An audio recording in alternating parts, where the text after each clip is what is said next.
Hey Ron, it's Jay Obertans at Rourke. Thanks again for the opportunity and just hanging up the phone with me. It was a pleasure to actually get to speak with you here and kind of learn about where you live and that you work in Lawrenceville. It's like we have the same life but in reverse. You know, I lived in Lawrenceville, moved to the Crafton area, and then sort of vice versa. But this vehicle here in front of me is the 2021. It is the hatchback turbo, which is the premium. So kind of running through a couple things because this is going to be the high trim level for Mazda. Obviously, all turbos are going to have your 18-inch blacked out wheels, and I will say they look very nice on this trim because you might notice that on the turbo variants you have the blacked out mirror caps, and then you also see that you have the blacked out spoiler up here on the back and even some gloss black in the lower fascia for the bumper, and you have bigger tailpipes. So overall, just kind of a nicer appearance. And everyone's going to know that you splurged for the turbo because they do a turbo badge. Now, as I mentioned, this is a joint partnership with Mazda and Lexus, so you are going to see quite a bit more Lexus cues carry over in this vehicle than what the CX-5 had. Now, one is Mazda prides themselves that every single light on this car is LED, so you'll notice that you have your LED tail lights. You'll even see your cluster of LED reverse and turn signals. You'll notice the license plate lamps have a bluish glow to them because they're LED. Kind of walking up to the front here, you're of course going to see Mazda does standard LED lights, and if I zoom in close enough, you might see that you have your LED daytime running light, which is a ring kind of around the headlight, kind of, I guess, emulating BMW that has the halo. Now, in terms of safety features, everything is going to be the same on the CX-5, kind of up front through its massive grille. You have that flat emblem for a lot of your radar, and then the camera up on the windshield. What's very unique about this vehicle is you do have another safety feature called Driver Attention Alert that's not available on the CX-5. Essentially, there's a camera that monitors the driver, and if you're ever falling asleep, it's going to yell at you a bit. Now, another thing is this vehicle has connected services. So I don't know if I had mentioned that in my CX-5 video or not, but you do have the whole app with the free remote start, locking and unlocking. Now, speaking of locking and unlocking, that's another sort of departure from Mazda into Lexus. The CX-5s in my video had little buttons on the door handle that you had to press. These are now fully advanced key. You just grab the handle to lock, or excuse me, to unlock it, and then you can just wave your hand across it to lock. You know, gone are the buttons. It cleans up the look a little bit. Now, kind of opening the cabin, you're going to really notice the departure from Mazda into Lexus. It's just a much more mature design. You have a 10-inch screen across. You'll kind of see just the console is much more flat. Even sort of the trim is just sort of very elegant. It kind of kicks up into the handle, and you have the silver speaker covers because this is the upgraded Bose.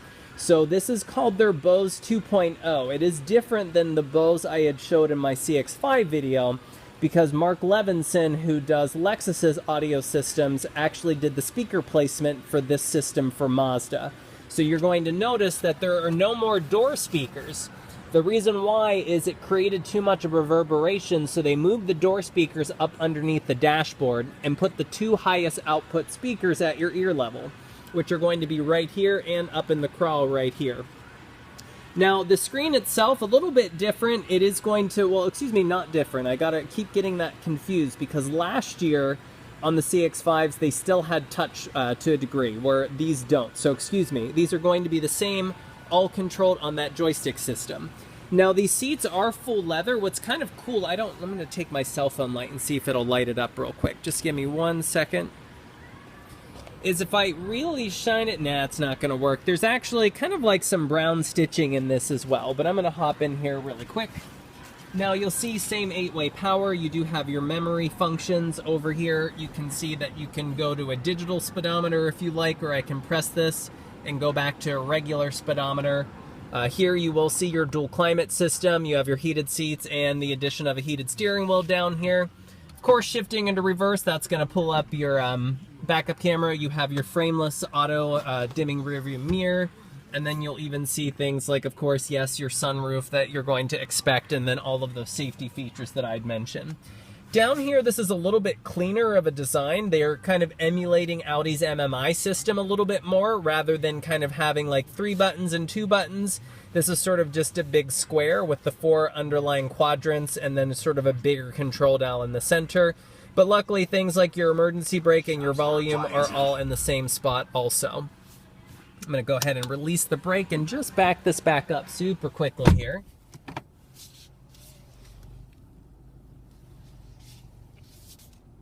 And then this is a high resolution backup camera. Perfect. I know I'm weird. I always set the emergency brake because I grew up driving a manual. So I'm going to go ahead and just turn this off. Now, obviously, this does run the high compression 2.5 turbo engine, which is good for depending upon what your drink of choice is. And the reason why I say that is you can read all about Mazda, and then Ron, I'm going to be talking and walking. The reason why is I noticed the garage door is left open to the upstairs, and I'm going to help my management staff and lock up here. Now, the car's horsepower can change slightly depending upon your gasoline when you get the turbo. So the 320 pound-feet of torque, which is massive out of that engine, stays the same on either gasoline, but it's a difference between 227 horsepower and bumping up close to 252 horsepower. So you can get a 30 horsepower increase if you run premium in it. But it's important to know, and unfortunately reading that online, everyone's thinking, oh, I need to run premium in it, but you really need to know the difference. And the reason why I mention that is if you do not regularly rev your car or push it past 4,100 RPM on a day-to-day basis, you will be wasting your money running premium gas in it. The reason why is the way that the torque curve is, you have such a significant amount down low that the horsepower doesn't begin to take over that torque curve until 4,100 is the tipping point. So on regular gas and premium gas, you're not going to notice any difference at all driving below 4,100 RPM. Where you will notice a difference is if you are pushing it past 4,100 RPM. And given that these have a whopping 320 pound-feet, which is more than any Audi or BMW four-cylinder, chances are, don't waste your money, run premium, just use regular. But if you really want to go hot rodding, just throw a tank of regular in it if you wanted to. But what I'm going to do is just go ahead and upload this video. Again, you'll even see some differences as well, that you have a blacked out grill as part of this package.